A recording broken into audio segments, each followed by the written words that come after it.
Hi, my name's Lou, and today I'm going to be reading from the internet for you. Why? Well, why not?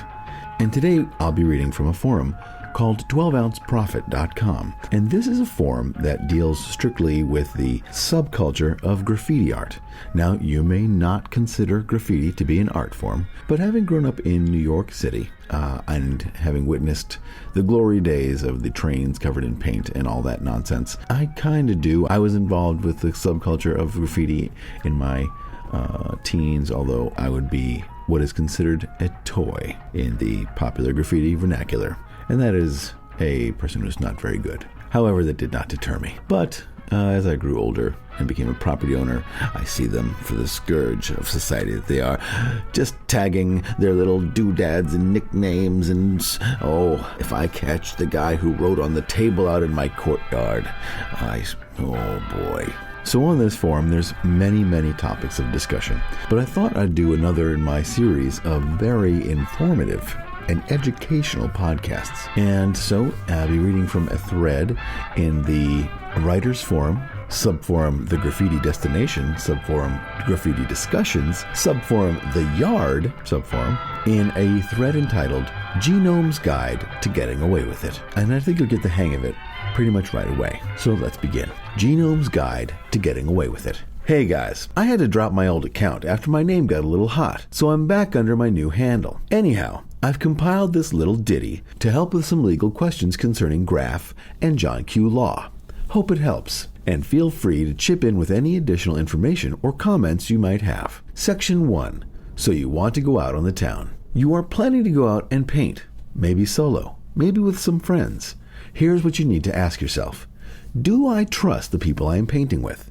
Am I willing to risk getting in trouble with the law, either for my actions or those of my friends? Do I know the applicable laws and penalties for any crimes that I might perform tonight? If your answer is yes to all of these questions, then you're ready to pack it up and hit the streets. First consideration is what you are bringing with you and how. First, do not bring any sketchbooks or black books with you. If you have a sketch you need for reference, carry it with your supplies on loose leaf paper. If searched, a black book is a full record of every crime you might have committed, witnessed, or planned. It gives police a full record of any aliases you might have, and if you share your black book with other writers' aliases and contact information. Plus, if you need to ditch, do you really want to lose all that work? Absolutely not. So leave it at home. Second, do not bring a cellular phone with you, or leave it off the whole time you're going out. I know many of us can't live without our cells, but this is a big no-no. In many places, police departments search cell phones for contact information, SMS messages for evidence of crimes being planned, etc. And you can't risk that someone could actually message you while the cops are looking at your phone with a message like, "Are we still meeting tonight under the causeway to touch up the mural?" I saw one of my very good friends buy himself 300 hours of community service courtesy of the Detroit Police Department by receiving that very message while the cops were questioning him. Funny, yes, but also deadly serious. So again, leave it at home, and if you bring it with you, password lock it so the cops can't get in. You are not required to unlock your phone for a detaining officer. Thirdly, don't bring a weapon with you. This is common sense, but I've seen people bring a knife or a gun with them anyways. This is just fucking stupid. Once the cops legally frisk you, if they find a weapon, they have the right to search your entire person, including bags, car, etc. Don't give them PC. Don't pack heat, even if you have a legal carrying permit. Finally, do bring a business card for a lawyer you know, and preferably one associated with the local branch of the ACLU. If you do have a chance to fight back after being arrested, it will probably be because of a breach of your civil liberties and rights. Don't trust a court-appointed lawyer who doesn't give a shit about your case. Keep your own army of assholes in your back pocket. Your second consideration is what to wear. Don't wear Mark Echo, don't wear clothes that scream criminal, and don't wear shit with your tags scratched all over it. That's just fucking stupid. If you are standing in front of a throw-up that says NAC and you have NAC written on your hoodie, you just signed your own arrest warrant. Plain, non-sinister, comfortable dark clothing, please. Now, here's the most important advice of this whole essay. Put all this shit, except the lawyer's business card, in one bag. And don't keep any caps, pens, markers, cans, masks, gloves, or other supplies in your pockets. Your person is at risk of being legally searched. But with appropriate responses to the police inquiry, your bag is not. Anything illegal they find on you gives them permission to open up that bag. And then you are fucked 3 ways till Tuesday. Also, if it's all in one bag, you can ditch your stash much more easily, and probably get it back in one piece later too. Section 2. Appropriate behavior before, during, and after painting. Wear gloves. Preferably a disposable variety. Paint on hands and clothes is probable cause for a stop and a personal search. Wrap your cans in a towel or something like that, and don't move when talking to the cops unless they tell you to. Practice moving in a way that your cans don't rattle in your bag. More than a couple of courts have judged that police can search you and your property if they hear mixing balls bouncing around during a legal stop. Don't let them hear it. Simple. Also, if you think the cops that just drove by saw you, move. Sure, you're probably caught, but at least you won't be caught trespassing on private property when they swing back around. It gives them less right to search you, and gives you more chances to say that you haven't done anything wrong. And don't run from pursuing police unless you really think you can make it. If they catch you and you ran, you just entered a whole new world of ugly. I remember one time, I shouldn't have ran and did. I got to spend an hour laying on the opposite side of a bridge pylon in a river in late September waiting for the cops to give up looking for me on the shore, and got to have a nasty cold for a week after. If you run, you get wet, dirty, bloody, hurt, and still probably get caught. And when you get caught, they have something on you. If you don't run, you're able to weasel your way out of many nasty police encounters. Weigh the cost and benefits carefully. Section 3. Appropriate behavior during police encounters. Alright, you got nailed maybe. Stay cool. Don't fidget. And keep your hands where the cops can see them. No quick movements. The last thing you want is a nervous cop. Don't raise your voice and answer all pertinent, non-incriminating questions promptly, calmly, and as honestly as will cover your ass. If you have identification on you, probably a good idea, you should present it if requested by the officer. Be respectful. The more you act like you have no reason to be upset, angered, or scared by this encounter, the less likely he'll be to nail your ass. But don't overplay it either. Just stay calm and collected. If you are stopped in a car and asked to exit the vehicle, lock it as you exit. If he asks you if you are carrying a weapon or drugs or quote-unquote anything I need to know about, tell him no in as straightforward manner as you can. No, officer works pretty well. If he mentions graffiti, do not use any jargon or lingo that could raise his suspicions. If the police officer continues to question you or asks to search your bag, remember the following phrase. Am I being placed under arrest?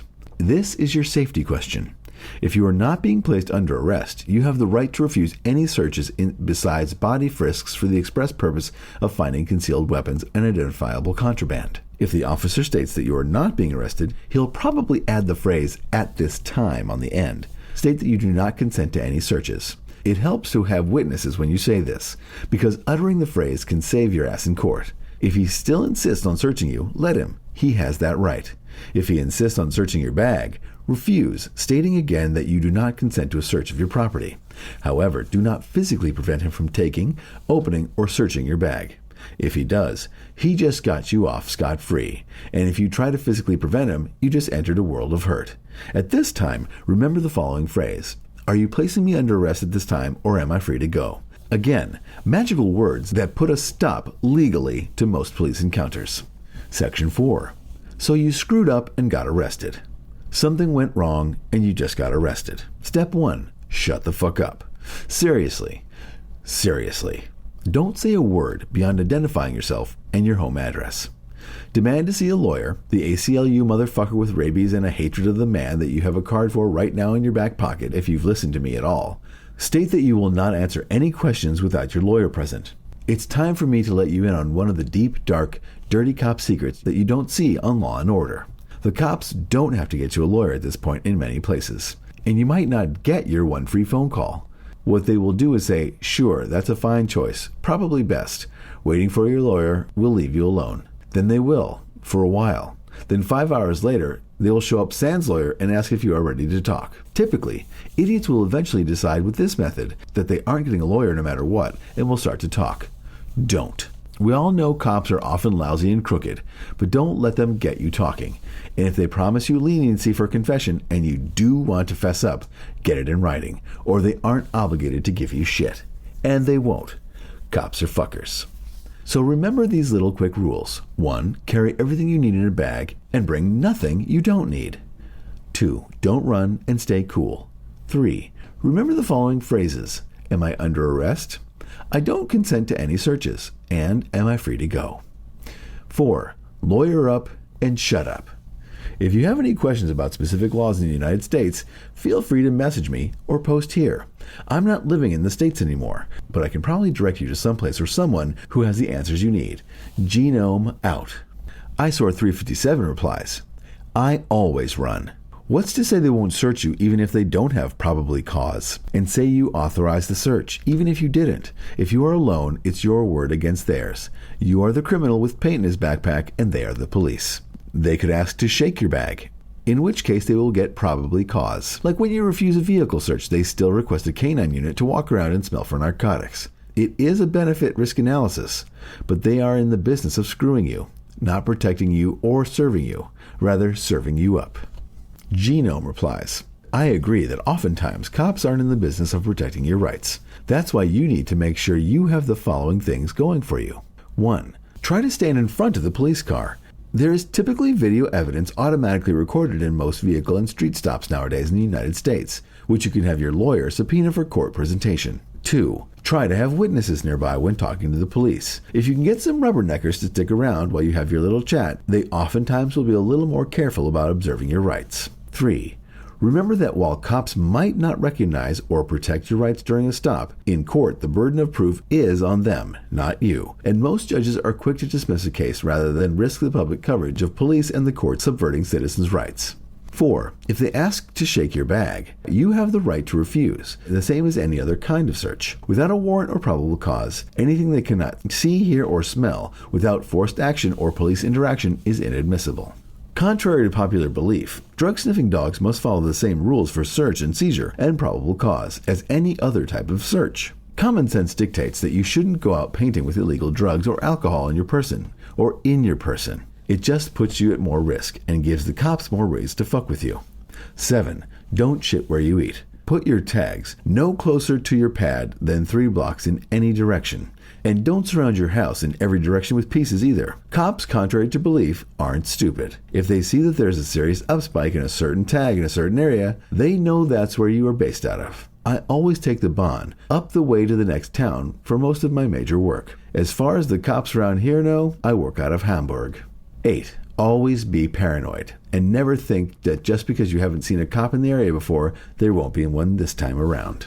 Lots of younger pups in this forum make statements to the tune of, I was just minding my own business and legally refused to search and the cops beat me up / boxed my ears / gave me shit. Yes, this does happen. But more than a few times, this claim by the victim leaves out the part where he swore at the police, threatened or insulted them, and did not comply with simple requests. Keep it courteous, and they'll usually keep it courteous too.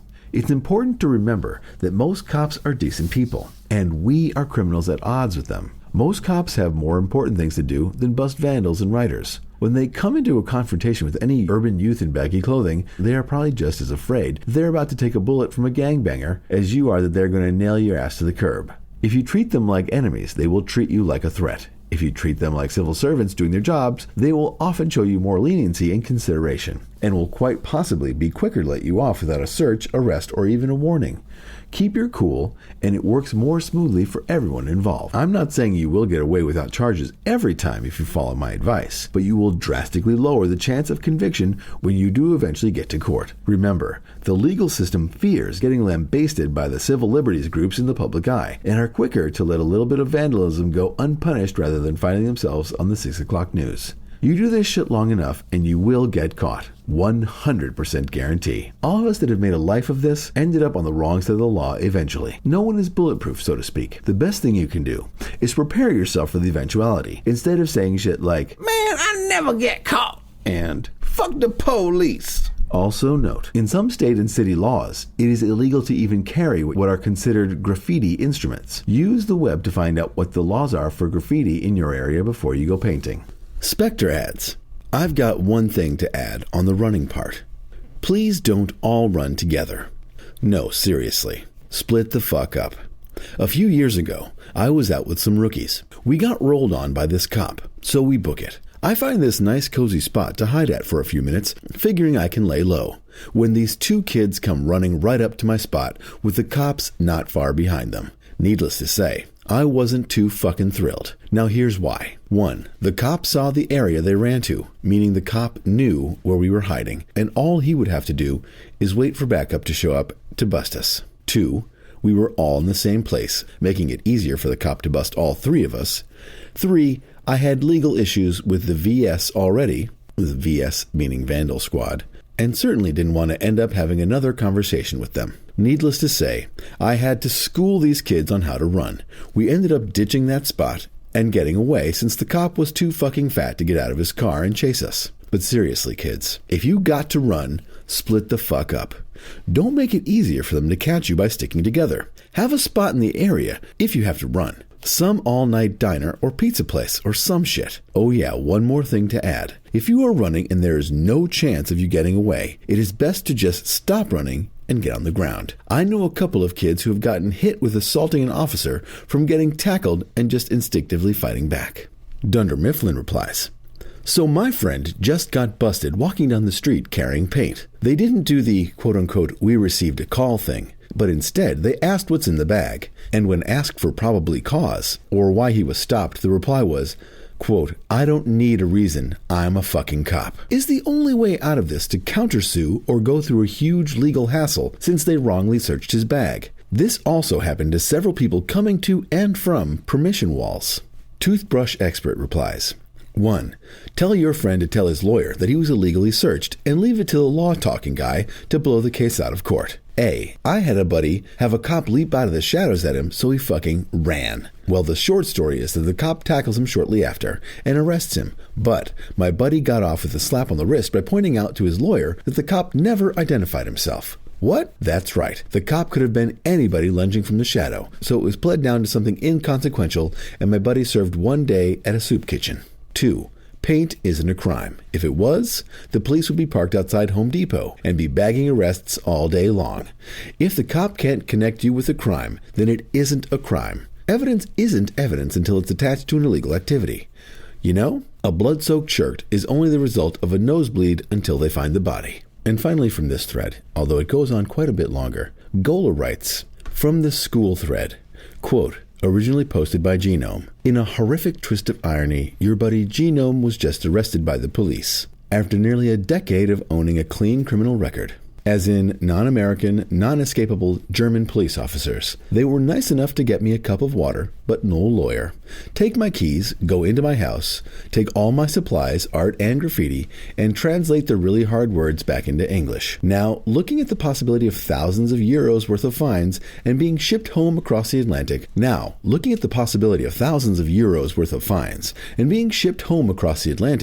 I realized the truth of what my fiancé told me while the cops ripped our bookshelves apart.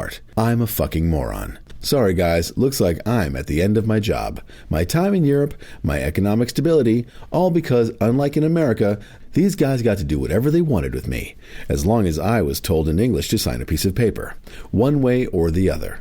That is, of course, if the fiancé doesn't kill me first.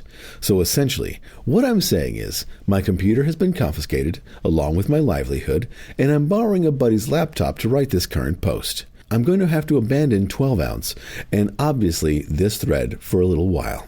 Take care of each other, and if someone would be so kind as to keep bumping this thread up, adding new advice and commentary, I'd owe them one.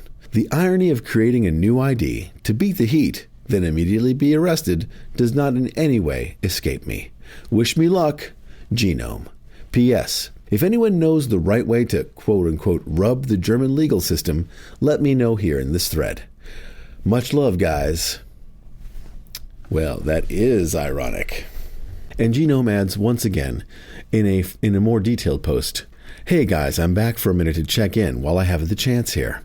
I got busted with only a couple of cans of paint and a couple of caps. I was just doing a bump and run through the city on my way back from the bar. By sheer coincidence, I did have my black book on me, because a buddy who was scanning some stuff from it gave it back to me at the bar. I got nailed because some lady out window shopping at 3 a.m. called me in and gave a description and the direction I was heading.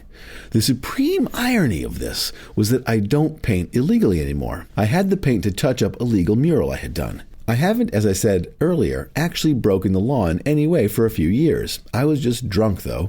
Stinking drunk. And for some reason, I thought that an old fart like me, who was too drunk not to cover his hands in paint and too slow to stay clear, should go out and get up in one of the most over-policed towns in Germany. My favorite part was when one of the cops asked me how many pieces I had illegally painted in the town since I got here. Knowing I was already completely busted, I cooperated and told him only 5. He naturally didn't believe me, yelled at me for thinking he was stupid, etc., etc. So my plan is, since I'm supposed to be here until May, assuming they don't cart my ass home, to write an apology letter, point out that I was drunk and stupid, that I have a clean arrest record in the States, etc., etc. Then I'll offer to do graffiti scrub for community service or some such, and beg the mercy of the court. Anyhow, guys, this is the situation over here in Europe. And before anybody asks, no, I'm not going to jet to avoid charges. I'm too old for that shit now. Anyway, keep this thread going. Get your legal advice up here for each other. Have fun, stay safe, and keep your heads above water. Much love, Genome. Well, very helpful, Genome. I'm sure lots of people really learned from your mistakes. Wait a minute, I don't think anybody did. And in a new thread in the Writers Forum, subforum Graffiti Discussion, subforum Third Rail subforum, DiePig started a thread entitled Strangest/Craziest Thing You've Seen While Bombing. Graph writers must see some of the weirdest shit when they're bombing. Everyone's got stories of gnarly shit they've seen while creeping late at night. As Andre Nicotina put it, when you're up all night, you see things you shouldn't have saw, because the night gets raw. Let's hear some grimy shit or some stories. One of the scariest things that happened to me was getting chased at 3 a.m. by a car full of norteños. Dallas is Dead replies, I haven't seen much shit, just the regular bums digging through garbage. I've been chased by dogs, crackheads, owners of the stores, among other people. Last night I did see something weird, though. And unsettling. Some trucker fucking the shit out of some hoe in his truck. I had no idea you could shake a diesel that much. Gunham replies, I had just finished bombing the back of a warehouse at this party, and these 2 Asian girls making out with one another, they were on E, asked me for a light. The girls making out? Not weird at all. Unless you're some naive dumbass from the suburbs. But if you consider the fact that I found out they were sisters, that's weird. But I watched for a while anyways. Sippin' Juice replies, I saw a limping bum being harassed by a car driving slowly alongside him, and the guy in the car kept asking the bum if he wanted to go to the hospital. I figured the bum got hit crossing the road or something. Goonstock replies, one time when I was prowling, I saw an old man behind a senior's home brushing a car with a branch. Shit freaked me out. He stopped when he saw me, too. Chuck Taylor replies, crackheads climbing through the trees, drunk Mexican on Mission Street threatening to kill his girlfriend, a bum jerking off behind a power box, and that was right when I stepped out of my house, too. Gay dudes picking up male hookers, hella drug deals, carjackings, dudes getting their dicks sucked, a lot of other shit I can't remember, and just a shitload of bums. It'll surprise the shit out of you when you come to the cut to paint and there's a bum just lying there. Rinse replies, one time, 2 alley cats got in a fight maybe 2 or 3 yards from me. It scared the shit out of me at first.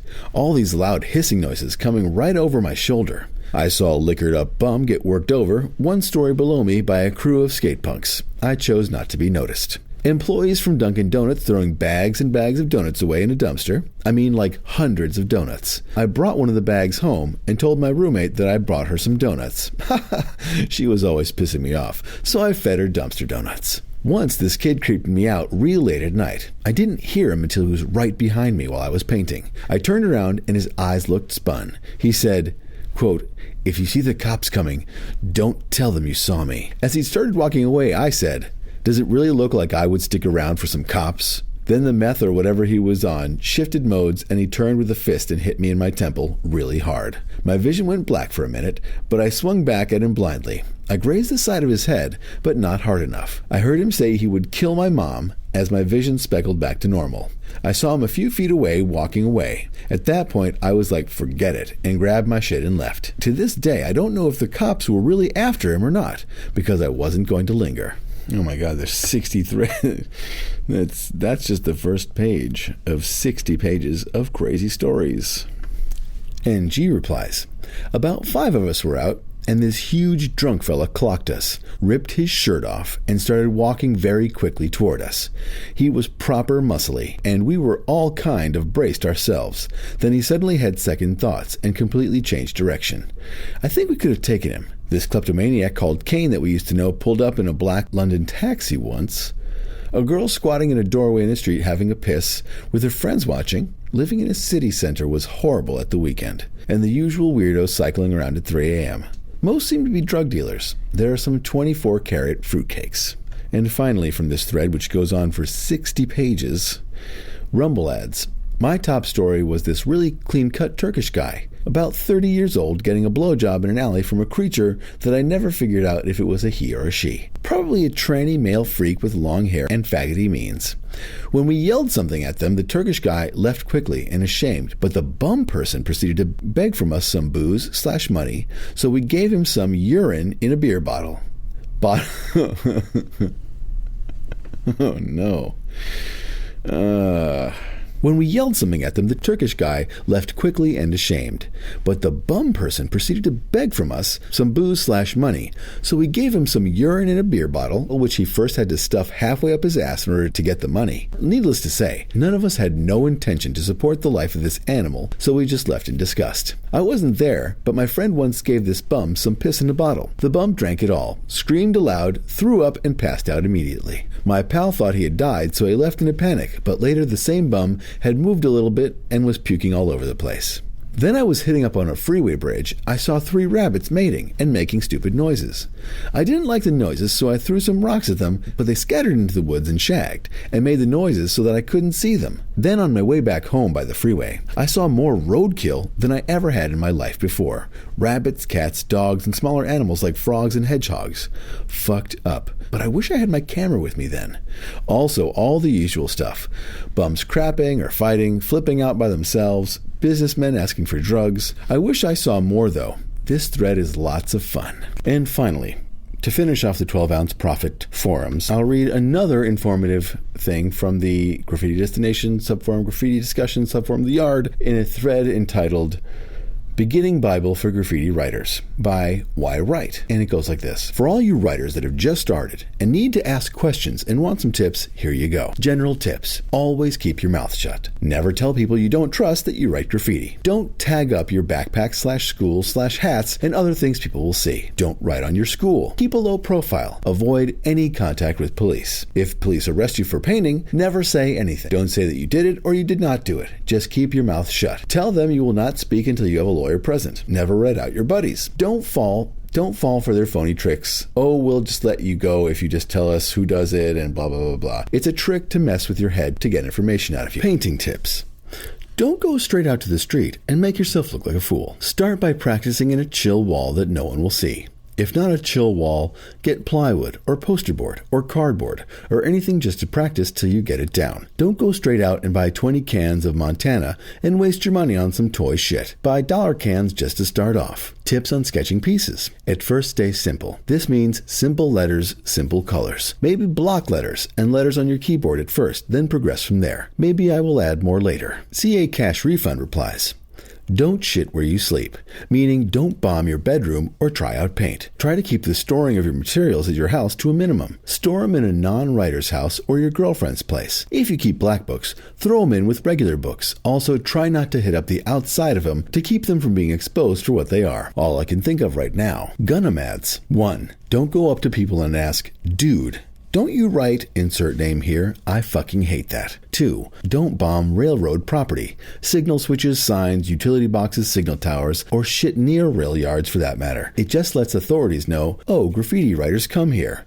You do the math. 3. Be like Clark Kent and keep a low profile with a secret identity. To look at some heads, you would never think they got up with paint. 4. Do not brag on the internet about all the spots you crushed with accompanying flicks. Like it or not, cops come here and they will track you. Cuck. Need I say more? 5. When you go out on a mission, dress inconspicuously. Your trucker hat with the cause throwy, baggy pants, Echo shirt, and camouflage Dalek jacket not only makes you look like a fucking herb, it makes you stick out. Plain dark clothing does it all. Reflective shit is a big no-no too. 6. Always have a getaway route planned.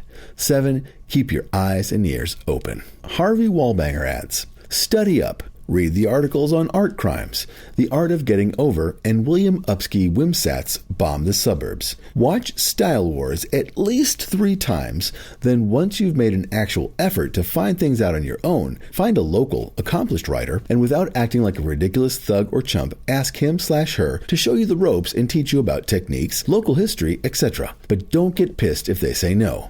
You have to understand that you are a toy, and toys are basically intolerable. And for Christ's sake, do not go over anyone, and do not try to paint freights. You can thank me in a couple of years. Pearl Paint replies, do not bomb other people's houses. It's sickening to see so many writers in my neighborhood hitting garage doors of people's houses. What a bunch of toys. There's just certain places graffiti should live and places where it shouldn't. People's houses, cars, etc. It's just dumb. And finally, Eazy-E quotes another famous writer in his post entitled, Someone Asked for Espo's Rules. Espo's Rules of Graffiti, as published in The Art of Getting Over. You suck until further notice. It's going to take a long time before we can even acknowledge your existence. Even longer before we can bear to look at your foul scribble you call your name. To speed the process of acceptance, you can A. Choose a clever name that defies the norm of simple-minded slang. An example of a good name is Argue. R.I.P. It looks good when written, sounds cool when spoken, and conveys a combative attitude. On the other hand, Enema, actual name, looks, sound, and conveys a shitty attitude. Be choosy. B. Use paint. Gain a thorough knowledge of supplies. Remember that permission walls, stickers, and dust tags are small parts of a balanced diet. Be bold. Learn a style of writing for every occasion, and write your name bigger every time you go out. Jealousy is a disease for the weak. Your heart is your greatest possession. Don't let it get taken from you. Don't write on houses of worship, people's houses in general, other writers' names, or tombstones. Writing on memorial walls and cars is beef beyond belief. Furthermore, involving civilians in your beef is grounds for dismissal. These are the 5 fingers of your right hand. Get to know them well. Give soul claps, firm handshakes, and throw smooth bolo punches. Although being a toy seems undesirable, you should enjoy it while you can. At this stage, you can bite all you want with no remorse. All your elders will say is, aw, isn't that cute, coochie coochie coo. So steal the dope connection, rob that color scheme, and loot whole letter forms. Don't worry about giving any credit. We'll pat ourselves on the back and brag how we're influencing the next generation. However, style isn't a crutch or a shtick. It's understanding why that connection you bit flows, or why that color scheme bumps. Style is the process to an appealing end. Once you got it down to a science, you can reinvent letter forms to suit yourself. This creative growth will amaze the old and young alike. Pretty soon, someone will steal your secret sauce, and the cycle will be renewed. If this happens to you, don't bitch about not getting your due. Graffiti is the language of the ignored. If your style is stolen, someone heard you speaking. You got what you wanted from the beginning. Some attention, you big baby. It must be noted that the Vandal Squad loves graffiti. Their job requires them to fiend for graph as much as you do. When you wreck enough walls, they'll want to meet you. Just like the ball huggers outside the graph shop, they'll recite every spot you hit, with the difference being you'll also hear the Miranda warning. To postpone this, go solo as much as possible. Don't write with anyone who won't fight for you. Don't be paranoid, but be careful. If you avoid writing on pristine properties, you'll stay in misdemeanor territory, and you won't divert the cops' attention from pastry and caffeine consumption. Consult local laws to be sure. Remember, if they didn't see you do it, it's almost impossible for them to win a conviction without your own damning testimony. Shut up, shut up, shut up. Giving a cop info on another writer will doom you to a life of ridicule, from cops and kids alike, with no parole. There's nothing wrong with knowing you're the shit, as long as you are. But once you reach that conclusion, you're 1 foot over the edge of falling off. Watch your step, fathead. There's no shortage of people chanting, jump, jump, jump. There are plenty of writers who've been painting well for the better part of 20 years, and your posing and fronting looks retarded next to them. Get back to work, you never was slouch. In conclusion, graffiti is free, impresses the girls, is heroic in our couch potato culture, will provide you with a million stories to tell at parties, and a sure cure for the inner city blues. If it's not fun, you're doing it wrong, or you've been doing it too long. So get going. Fame awaits the fly among you. And with that bit of very trueness, I will end this podcast. I hope that each and every one of you is inspired to go out and deface property now, and to get caught shoplifting spray paint from stores and writing your bad nicknames on the walls and whatnot. If you go to loureads.com, I've included a 20-year-old video of myself doing some graffiti for a video performance class that I was in that I was not doing well in, and I decided to paint what I thought my grade would be on the wall. It predates current internet meme by about 18 years. So I hope that you enjoy my precognitive abilities in paint form. And what I really also enjoy is how much people who come across it on YouTube despise that video. They just think it sucks. And it does. I'm not saying that it was great graffiti. Certainly I had done better in my day. It is amazing to think that people are still doing graffiti and that it has become a worldwide phenomenon instead of being the New York-centric nonsense that it was in the 70s and 80s. Certainly you could argue about graffiti going all the way back to Egyptian times and so on and so forth, and cave paintings being graffiti of the cave people and other sorts of nonsense. I won't get into that argument with you. Don't even bring that shit here. I'm not interested in it at all. Seriously. All right, this has been the first podcast of the new year, 2010, for Lou Reads. I hope that you found it enjoyable, and you got to tune in for the next one, because the next one is going to be gross and not educational at all, I don't think. Well, each episode is educational in its own way, isn't it? I think you'll agree with me. And since you're not here to disagree with me, I'm just going to go with that feeling. All right, my name is Lou. This has been Lou Reads. We'll see you soon. Bye-bye.